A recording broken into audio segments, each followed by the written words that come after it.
Bienvenidos a Hackers de Negocios. Hoy vamos a desentrañar lo que de verdad parece un truco de magia de la ingeniería moderna. Totalmente.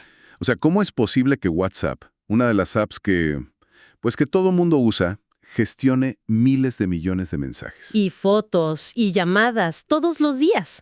Y con una estabilidad que es casi perfecta. Exacto. Y para que nos demos una idea de la escala, las cifras son una locura. A ver, son más de 1.000 millones de usuarios activos diarios. Y envían, ¿cuánto? Más de 65,000 millones de mensajes. 65,000 millones. Y 4,500 millones de fotos. Cada día.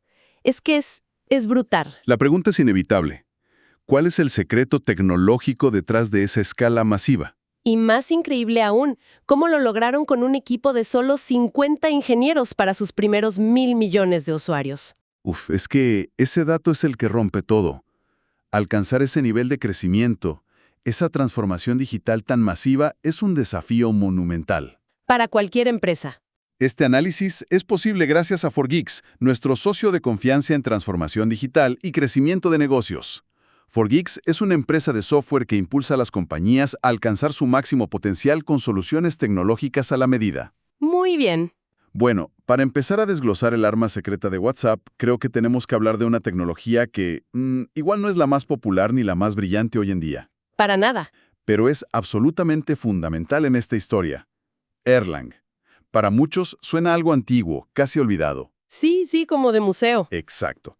¿Qué es y por qué fue la elección perfecta, casi profética, para WhatsApp? Es que es una historia fascinante. A ver, Erlang es un lenguaje de programación funcional creado en los laboratorios de Ericsson en 1986. O sea, ya llovió. Bastante. Y su propósito original lo es todo. Fue diseñado para construir sistemas de telecomunicaciones. Como las gigantescas centralitas telefónicas. Justo esas. Ahora, piensa en la exigencia de esos sistemas. Necesitaban una disponibilidad casi absoluta. ¿Los famosos 99? Los 9 nueves de disponibilidad.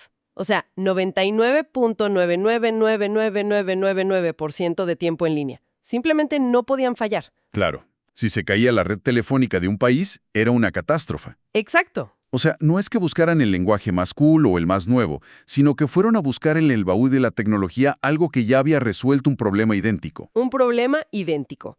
Mantener millones de conversaciones activas sin que se cayera la red. Es una lección de humildad de ingeniería, ¿no? En lugar de inventar algo, usaron algo que ya estaba probado en batalla. Totalmente. La genialidad de los fundadores de WhatsApp fue ver que una app de mensajería masiva, en su núcleo, es una centralita telefónica moderna. Claro, el problema es el mismo. Es el mismo. Ambas deben manejar millones de conexiones simultáneas, ser absolutamente tolerantes a fallos y, algo crucial, permitir actualizaciones sin interrumpir el servicio. ¡Wow! Joe Armstrong, uno de los creadores de Erlang, tenía una frase que lo resume todo. A ver. Decía, si Java es escríbelo una vez, ejecútalo en cualquier lugar, Erlang es escríbelo una vez, ejecútalo para siempre. ¡Órale! La filosofía no era de portabilidad, era de perpetuidad. Me encanta esa idea de ejecutarlo para siempre. Pero, a ver, bajémoslo a la práctica. ¿Qué tiene Erlang en sus entrañas que lo hace tan especial para esto? O sea, ¿cuál es el truco para manejar esa concurrencia masiva? Aquí es donde la cosa se pone realmente interesante y, la verdad, muy elegante. El concepto central de Erlang es el modelo de actores. Ok. En Erlang todo es un proceso. Pero, y esto es clave, no son los procesos pesados y lentos del sistema operativo. Ajá. Son procesos extremadamente ligeros, casi etéreos, gestionados por la máquina virtual de Erlang, que se llama BIM. Bien. Y cada uno de estos procesos está completamente aislado, como si viviera en su propia burbuja.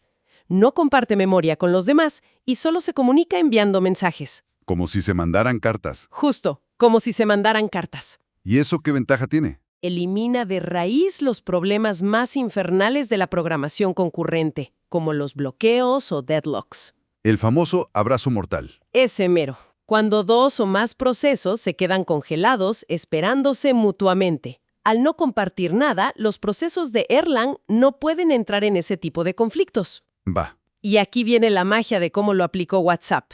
Asignaron un proceso ligero de Erlang por cada conexión de usuario activa. A ver si entendí. En lugar de un gran restaurante con una sola cocina y meseros tropezándose entre sí para atender a todos. Ajá. Es como si cada persona sentada en la mesa tuviera su propio chef personal, su propia mini cocina. Esa es una analogía perfecta. Cero interferencias, cero caos. Exacto. Cada persona chateando en WhatsApp tiene su propio mini programa, aislado. Y esa arquitectura es la clave detrás de su métrica más impresionante. ¿Cuál? La capacidad de sostener hasta 3 millones de conexiones concurrentes por cada servidor. ¿Perdón? ¿3 millones? 3 millones. Un solo servidor gestionando las conversaciones de una ciudad entera al mismo tiempo. ¡Qué locura! Además, el paradigma funcional de Erlang impone la inmutabilidad de los datos. Una vez que un valor es creado, no puede ser modificado. Esto evita la corrupción de datos. Fascinante. Pero, a ver, si cada usuario es un proceso, hablamos de millones y millones de procesos. Y los procesos fallan. Inevitablemente. El software tiene bugs, las conexiones se cortan. ¿Qué pasa cuando uno de esos millones de mini chefs se vuelve loco y quema la comida? ¿Arrastra al resto del restaurante? Esa es la siguiente genialidad del sistema. Se basa en una filosofía totalmente contraintuitiva. A ver. Se llama Let it crash o déjalo fallar. Espera, ¿cómo? Eso suena totalmente en contra de todo lo que le enseñan a un programador. Lo sé. Déjalo fallar suena a irresponsabilidad, a una receta para el desastre. La meta de cualquier ingeniero es escribir código sin errores, ¿no? Exacto, pero ahí está el matiz. No se trata de déjalo fallar y que arde el mundo. Ok. La filosofía es, asume que los fallos son inevitables. Entonces, en lugar de escribir código defensivo súper complejo dentro de cada proceso, para intentar prever cada posible error, Lo cual es imposible y seguro introduce más bugs. justo, en vez de eso, deja que el proceso falle de forma limpia y rápida. La responsabilidad de la recuperación no recae en el proceso que falló, sino en una capa superior diseñada exclusivamente para eso. ¿Y esa capa superior es? Es donde entra en juego OTP, la Open Telecom Platform. Ojo, no confundir con One Time Password. Para nada. OTP es un conjunto de librerías y patrones de diseño construidos sobre Erlang. Es el esqueleto que le da su robustez. Y su componente clave son los árboles de supervisión. Suena interesante. Son literalmente procesos cuya única misión en la vida es vigilar a otros procesos, los trabajadores. Ok.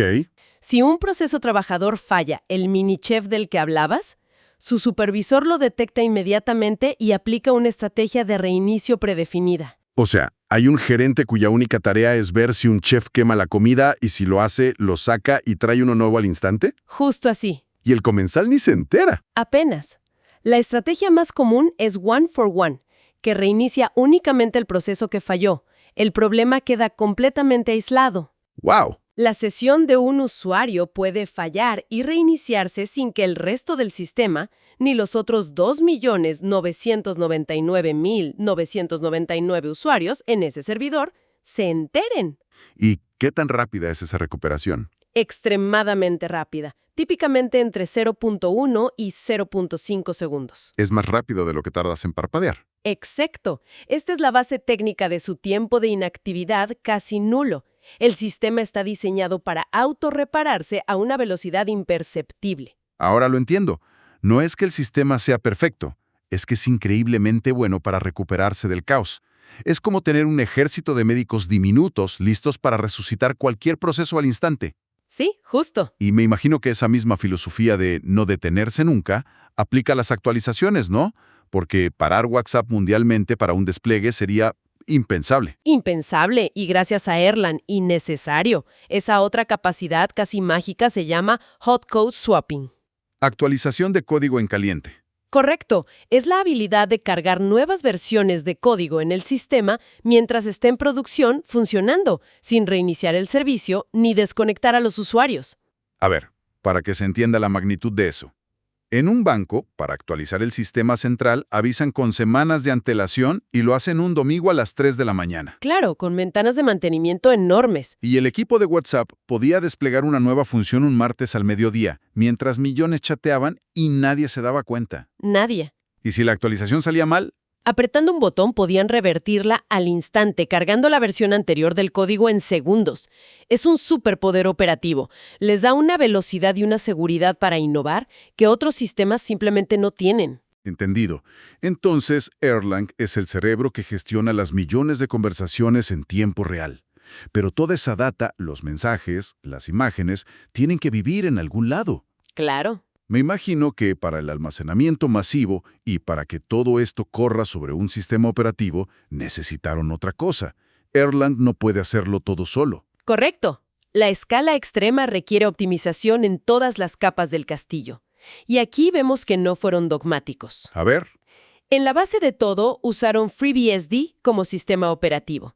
Y no solo lo usaron, tuvieron que meterle mano hasta el fondo. ¿a qué te refieres con meterle mano? Modificaron y ajustaron el kernel de FreeBSD para poder manejar el volumen masivo de entrada y salida de red que representan 3 millones de sockets TCP abiertos. ¿Por qué tuvieron que hacer eso? ¿Un sistema operativo normal no aguanta? Un sistema operativo de fábrica no está diseñado para eso. Colapsaría o se degradaría terriblemente.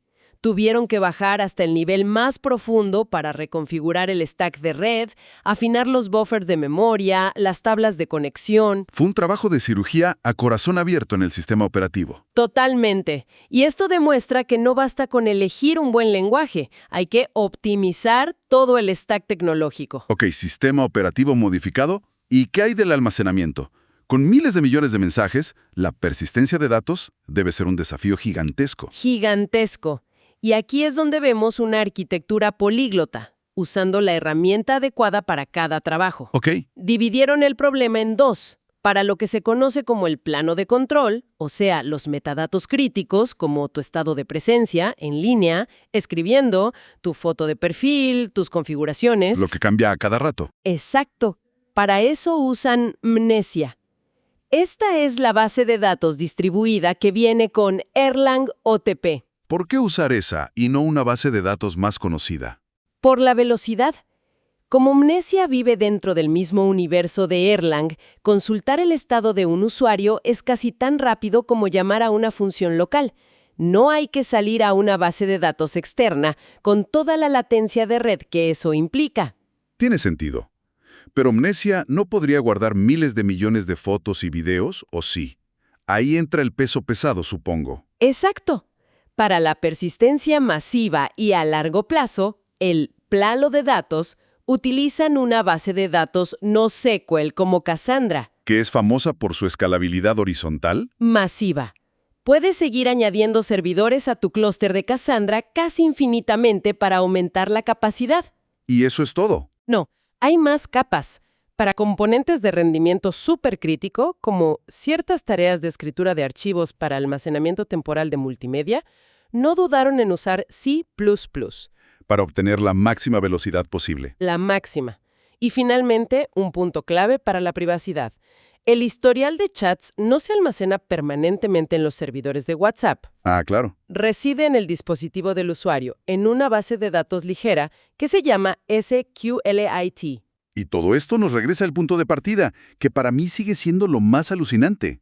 50 ingenieros para 1.000 millones de usuarios. ¡Es increíble! Ahora se entiende que no es que fueran 50 superhumanos, sino que tenían un supersistema que trabajaba para ellos, manejando el caos automáticamente. Exactamente. Esta eficiencia no es un accidente. Es la validación directa de la robustez del stack Erlang OTP. El lenguaje y su plataforma se encargan del trabajo sucio.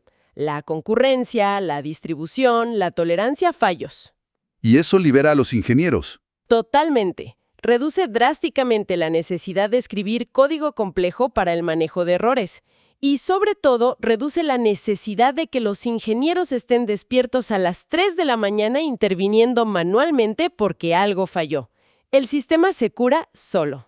Con razón, Facebook pagó 19.000 millones de dólares. Es justo decir que no compraron solo una app con muchos usuarios, No, para nada. sino que compraron una solución de ingeniería probada que ellos, con todos sus recursos, no habían podido construir de una forma tan eficiente. Sin duda alguna. Fue una validación de mercado para una decisión de ingeniería brillante y contracorriente. ¿Por qué? porque Facebook en ese momento tenía Messenger, que corría sobre una arquitectura mucho más tradicional, más compleja y requería un ejército de ingenieros para mantenerla. Y WhatsApp demostró otra forma de hacerlo. Demostró el inmenso valor de una arquitectura diseñada desde el día 1 para ser resiliente y escalable de forma masiva y además económica. Compraron una máquina que parecía desafiar las leyes de la física de la ingeniería de software. En resumen, la historia de WhatsApp es una lección magistral. Nos enseña a elegir la tecnología correcta para el problema correcto, incluso si no es la más popular del momento. ¿Así es? El enfoque en la simplicidad, la robustez y la escalabilidad desde el primer día fue la clave de su éxito técnico y operativo. Sin duda. Recapitulando las lecciones clave de este análisis.